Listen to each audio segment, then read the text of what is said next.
اور جیسا کہ ابھی غامدی صاحب پھر کہہ رہے ہیں، پھر پاکستان میں دیکھیے یہ بہت عقل اور شعور کی بات ہے جو ہمارے سمجھنے کی سوچنے کی ہے. یہ پاکستان کی اسٹیٹ کے لیے بھی ایک ٹرننگ پوائنٹ ہے.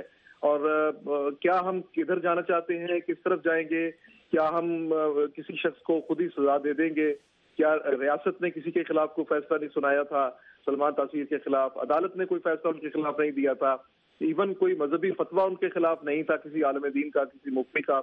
تو پھر ایک شخص جو ان کی حفاظت پہ تھا اس نے اٹھ کے ان کا قتل کر دیا.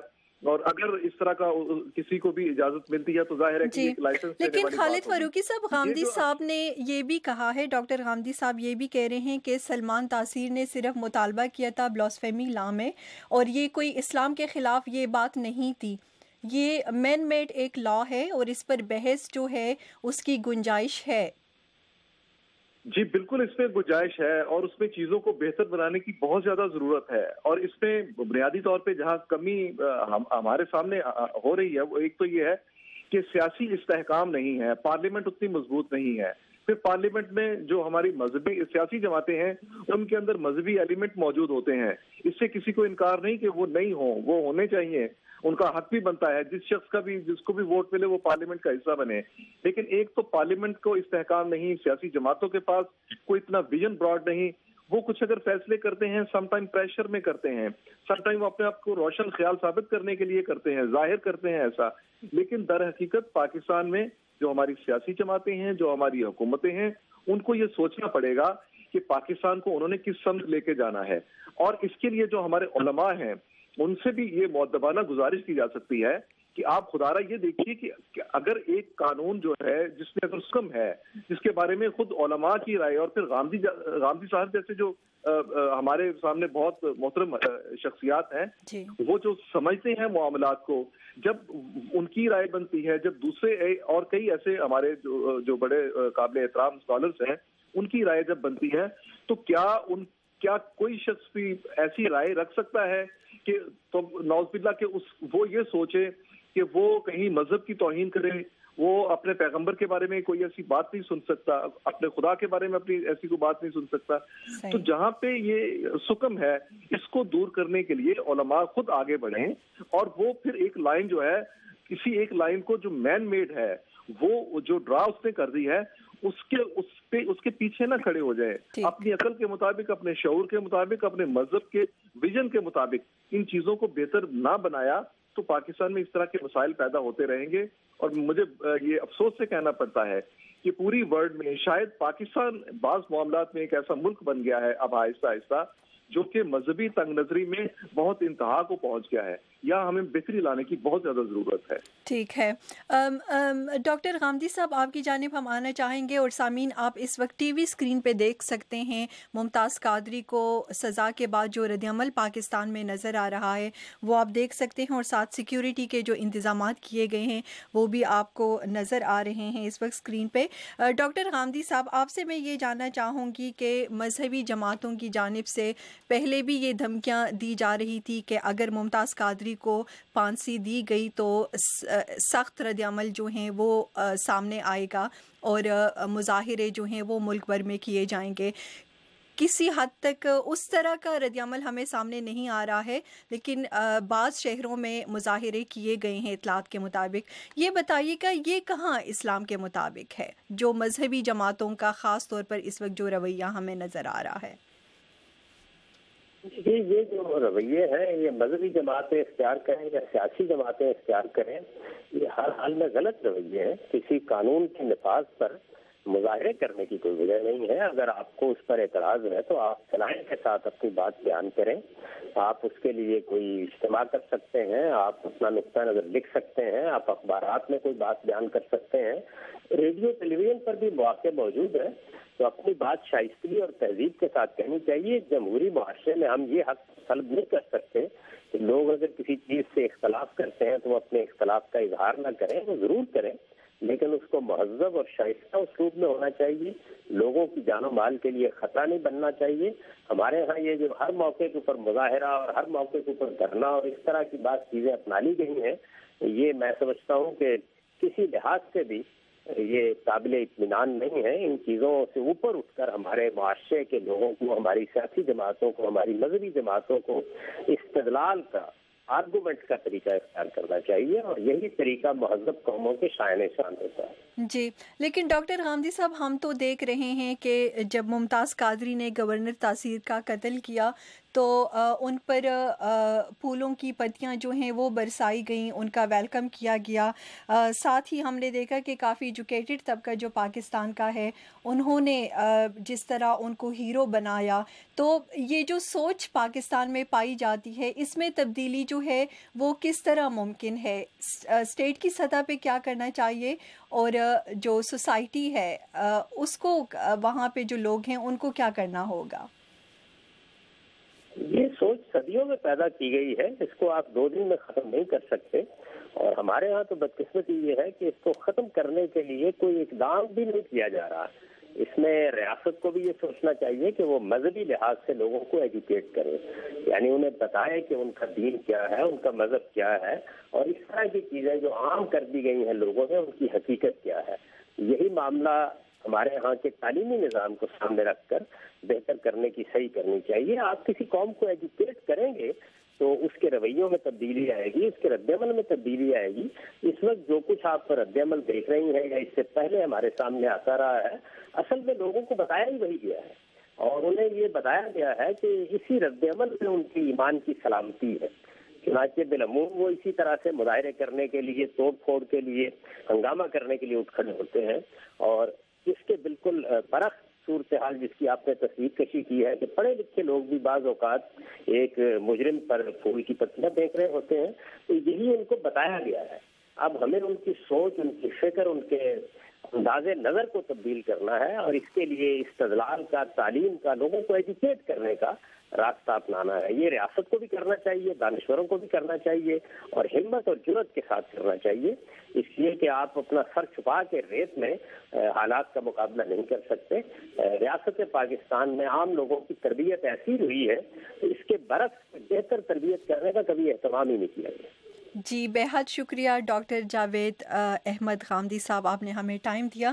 ہماری طرف سے اللہ حافظ. اور خالد فاروقی صاحب، آپ سے میں یہ پوچھنا چاہوں گی کہ ممتاز قادری جیسے لوگ، سوچ والے لوگ جو ہیں پاکستان میں اور بھی زیادہ ہیں، کئی لوگ ہیں، کافی تعداد ہیں لوگوں کی، ان لوگوں کے لیے اور وہ لوگ جو قانون کو ہاتھ میں لیتے ہیں، ان کے لیے قادری کی پھانسی سے کیا پیغام جاتا ہے؟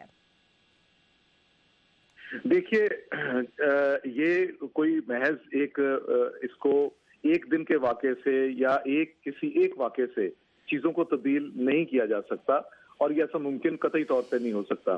بنیادی طور پہ ایک تحمل والی، ایک تدبر والی اور ایک برداشت والی سوسائٹی کی ضرورت ہے، جہاں پہ اختلاف رائے کو بھی سنا جائے، جہاں پہ بالخصوص جو مذہبی معاملات ہیں، دینی معاملات ہیں، ان کے بارے میں بہت زیادہ شعور دینے کی ضرورت ہے. یہاں پہ میں پھر وہی بات کہوں گا کہ ہماری سوسائٹی ابھی درمیان میں کہیں پھنسی ہوئی ہے. نہ تو یہ کوئی یورپ کی طرح ایک سویلائز سوسائٹی وہ بن سکی جو انڈسٹریل معاشرہ پیدا کرتا ہے، نہ ہی یہ کوئی ٹریڈرز کی سوسائٹی ایسی کامیاب بن سکی. یہ کچھ اپنے معاشرتی معاملات میں، کچھ اپنے مذہبی معاملات میں ہم بہت زیادہ پھنس کے رہ گئے ہیں. اور اس میں بدقسمتی مزید یہ ہے کہ کسی بھی سطح پہ، جیسے ابھی غامدی صاحب کہہ رہے تھے اور بالکل درست کہہ رہے تھے، کہ کسی بھی جگہ پہ لوگوں کی ذہنی تربیت کا یہ اہتمام نہیں کیا گیا، لوگوں کو یہ شعور نہیں دیا گیا. ہمارے بڑے بڑے جو سیاسی قائدین جو ہیں، جو ریاست کے معاملات کو چلاتے ہیں، وہ بعض اوقات ایسے بہاؤ میں بہ جاتے ہیں جہاں پہ وہ لوگوں کے لیے ایک ایموشنل فضا قائم کر دیتے ہیں. اور پھر جب ہم دیکھتے ہیں کہ ان کے فالوور، خواہ وہ مذہبی ہوں یا سیاسی ہوں، وہ انتہائی جذباتی کیفیت میں چلے جاتے ہیں، اور اس کا نتیجہ یہ ہوتا ہے کہ بعض اوقات ہمیں بہت ہی تلخ قسم کی صورتحال کا سامنا کرنا پڑتا ہے. یہاں پہ جو بالخصوص مذہبی معاملات ہیں، اس پہ ایک تو یہ ہے کہ جو ہماری پارلیمنٹ ہے اس کو، ہمارے جو علماء ہیں ان کو، ہماری اسلامی نظریاتی کونسل پاکستان میں جو بنی ہوئی ہے اس کو، ان سب کو جو بنیادی کام کرنے کا وہ یہ ہے کہ کیا ہم نفرت انگیز ماحول میں رہ سکتے ہیں، کیا ہم انتہا پسندانہ تقاریر کر سکتے ہیں، کیا ہم لوگوں کو وہ تربیت دے سکتے ہیں، کیا اسٹیٹ اس پہ نظر رکھ سکتی ہے.